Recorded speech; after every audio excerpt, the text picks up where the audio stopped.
जी जूजा मालिक हमको माफ कर दिया, हम आपके अड्डे पर गए थे, आप वहाँ पर नहीं मिले। मालिक को जूजा मालिक नहीं बोलेगा, नहीं तो चीर देगा, फाड़ देगा, बर्बाद कर देंगे। मालिक को जूता मालिक बोलने का। ठीक है, ये जूजा मालिक आइए, लिए आपका पैसा।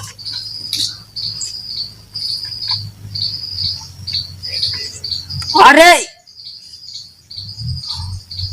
ये तो पैसा कम है। आपका आप तो नहीं मिले, इसलिए मेरे पास सूद है, हम तो गरीब है, सूद नहीं मिला हमको। मालिक गरीब अमीर नहीं देते हैं, मालिक सूद का भी सूद लेते हैं। तो ठीक है, हम कुछ दिन के बाद सूद दे देंगे। फिर वैसे जरा की नहीं करिएगा। ठीक है, हम दे देंगे। ये सब कोई बंदने वाला, मालिक को उड़ा दूंगा।